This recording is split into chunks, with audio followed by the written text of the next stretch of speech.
Well, Kevin, you have this highfalutin role as a member of the great and powerful executive committee. But long before you joined that group, you've done a lot of work, particularly in Mississippi, as you looked at too many of our kids going into that school to prison pipeline. Can you talk a little bit about that and then what you're doing now here at the NEA? First of all, I'm not worthy to be on the stage with these individuals right here. Aren't they? The stories that they told from our students to now our local leaders it has really touched me, and I hope it touched you. I'm going to answer your question by going to something that Gabe said. Gabe said that our students are oftentimes the casualties of the systems that we operate in. Doing this work around the school to prison pipeline, I'm just going to be real. Our students are dying.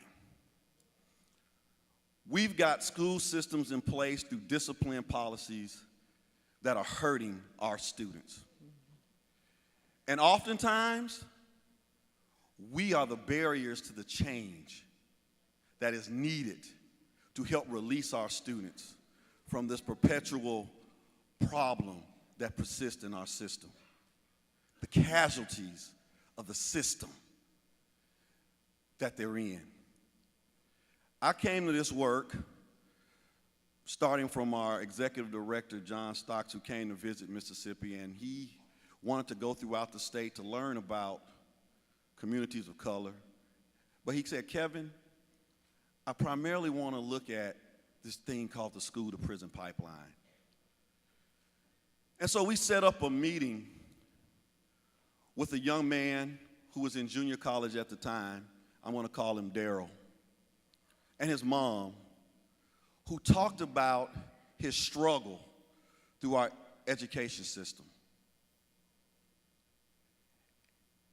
And then I'm listening to this young man, very articulate,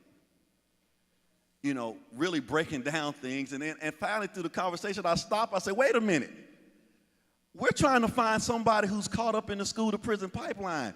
You're not fitting you're not fitting what I'm thinking we're talking about here.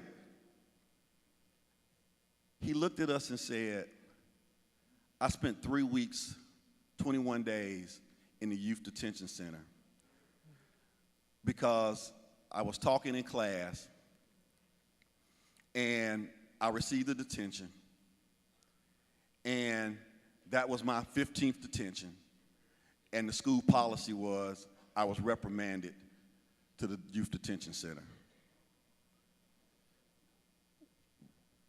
Why is it important that we do this work around the school to prison? Let me say now, the school to prison pipeline is only an instance of institutional racism. It's not the only thing that we're dealing with out there. But you know what? It is something that I think all of us can do something about right now, today, when we go back. On your table is a sheet of statistics.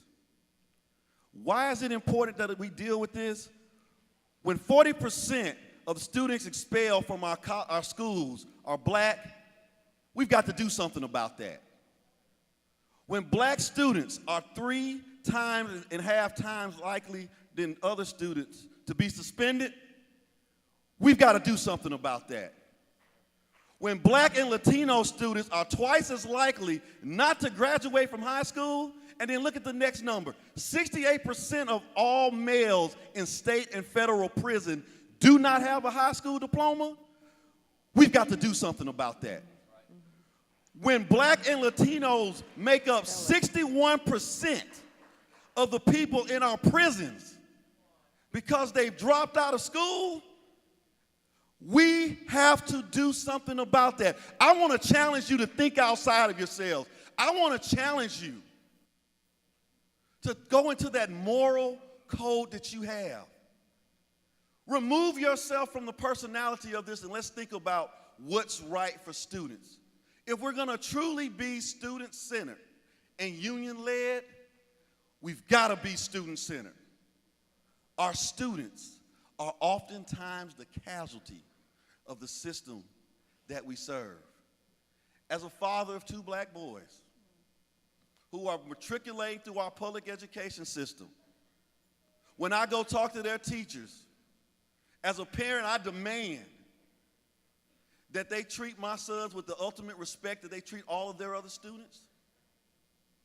But I also demand that we as educators treat all of our students with the welcome and respect that they deserve. And it's time for us to look at our policies, look at our practices. Let's make sure that we aren't pushing students out. I get it, I understand. High stakes testing is killing us. The demands every day coming from the principal to have us do this and that, they make our life demanding. But if we're truly about trying to make sure the students that are successful in our classrooms, we have to think outside of ourselves. We have to make that extra effort to make sure I'm not contributing to the policy. We have to stop relying solely on zero tolerance policy and the overuse of law enforcement in our schools to do the discipline for us in our schools.